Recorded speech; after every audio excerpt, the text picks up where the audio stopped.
Baiklah teman-teman, Assalamualaikum warahmatullahi wabarakatuh. Jadi sebelumnya perkenalkan nama saya Lalu Billy Maulana Sanjaya, eh, mahasiswa Universitas Asia Yogyakarta, Prodi Manajemen S1. Jadi pada kesempatan kali ini, eh, khususnya pada mata kuliah Islam dan IPTEX, kita akan sedikit membahas tentang dialektika akal dan alam semesta. Dialektika dan alam semesta. Manusia didesain Tuhan menjadi khalifah di muka bumi. Dalam hal ini, Tuhan memberi kelebihan kepada manusia berupa ilmu atau akal yang menjadi pembanding dengan makhluk lain, seperti yang terkandung dalam Quran Surat Al-Baqarah. Jika kita kembali jauh sebelum hadirnya peradaban modern, satu dari generasi awal manusia di muka bumi adalah Kabil dan Habil, yang merupakan putra daripada Nabi Adam alaihi salam. Untuk memenuhi kebutuhan pangan, mereka melakukan domestikasi tanaman dan hewan.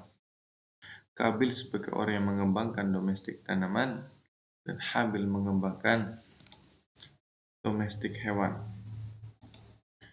Lalu selanjutnya dari mana keahlian dalam hal bertani maupun beternak itu didapatkan? Jadi inilah pertanyaan yang seringkali muncul dari cerita di atas. Dari mana keahlian dalam hal bertani maupun beternak itu didapatkan?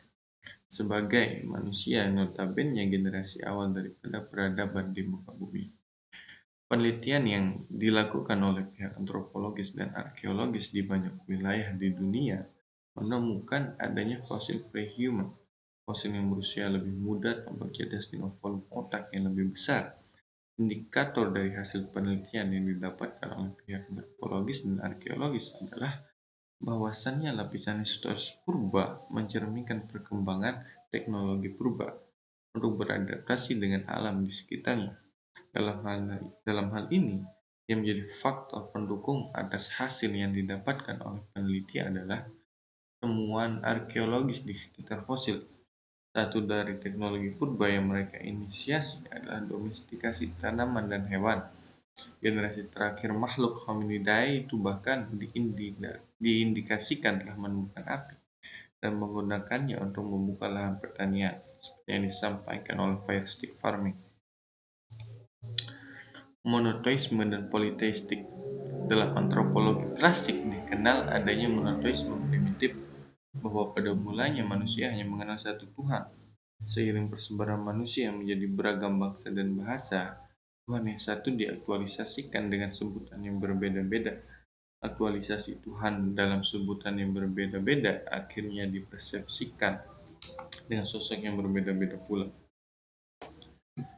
Inilah awal mula lahirnya keyakinan politeisme.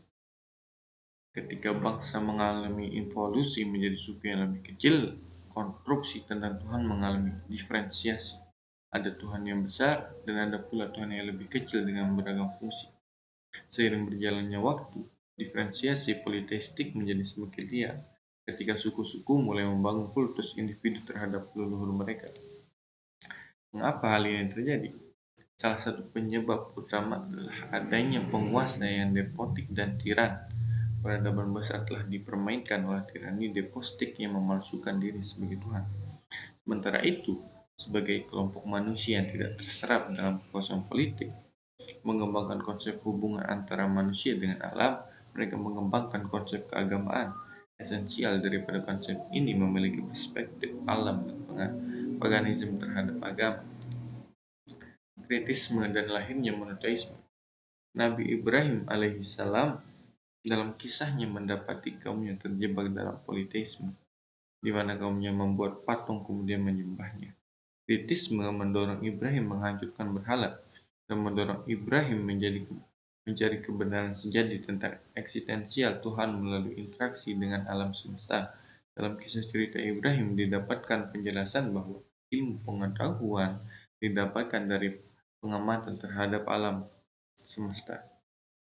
Jadi Islam tentang ilmu pengetahuan, salah satu visi Islam tentang ilmu pengetahuan adalah menentukan kebesaran Allah melalui alam semesta. Seiring dengan dinamika sosial yang menyengsarakan umat manusia, di mana agama belum bisa menjadi resolusi permasalahan umat manusia. Lebih lagi eksplorasi ilmu pengetahuan dan teknologi yang telah dicapai manusia semakin luas. Keberadaan Tuhan pun semakin dipertanyakan. Hal ini merupakan tantangan umat beragama untuk mengembangkan uh, dan teknologi yang berporos pada nilai ketuhanan. Jadi itu sedikit ya kita bisa bahas tentang Islam dan Ipsek, khususnya tentang dialektika alam semesta. Terima kasih kepada teman-teman yang sudah meluangkan waktunya untuk bersama-sama kita berdiskusi sedikit tentang dialektika alam semesta. Mungkin kita bisa sama-sama mendapatkan ilmu dari refleksi kali ini.